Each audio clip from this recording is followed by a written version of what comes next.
Garuda Express, an international courier service.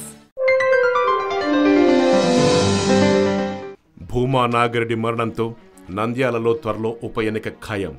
Nandyal seat కోసం అప్పుడే ఎత్తులకు పై ఎత్తులు జిమ్మిక్కులు ప్రారంభమైపోయాయి. సీటు కోసం ప్రయత్నాలు ముమ్మరమైపోయాయి. రాజకీయ వేడి ఊపందుకుంది. నంద్యాల నియోజకవర్గంలో తెలుగుదేశం పార్టీ శ్రేణులు 4 గ్రూపులుగా చీలిపోయాయి.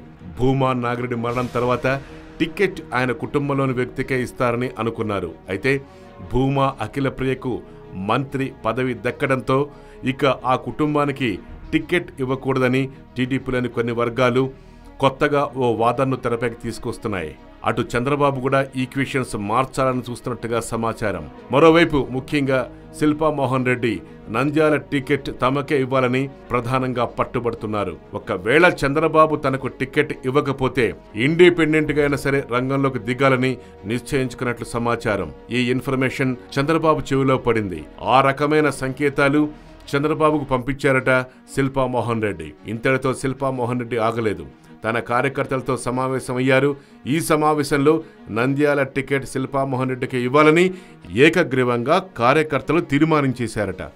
అధిష్టానం అంటే లెక్క లేకుండా సమావేశాలు పెట్టుకోవటం, టికెట్ కోసం తీర్మానాలు సొంతంగా చేయించుకోవటం ఏంటని టీడీపీలోని ఆయన ప్రత్యర్థి వర్గాలు భగ్గుమంటున్నాయి.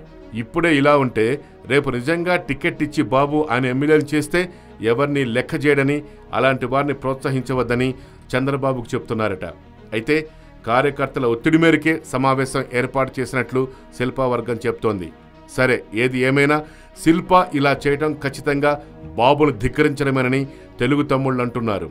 ఇప్పటికే కేబినెట్ విస్తరణతో విమర్శల పాలై భూమా నాగిరెడ్డికి మంత్రి పదవి ఇవ్వకుండా అభాసు పాలైన చంద్రబాబు శిల్పని కట్టడి చేయగలడా అని పొలిటికల్ సర్కిల్స్ లో చెవులు కోరుకుంటున్నారు. అయితే ఇప్పటికే శిల్పా మోహన్ రెడ్డి తన వ్యూహంతో సిద్ధంగా ఉన్నారట.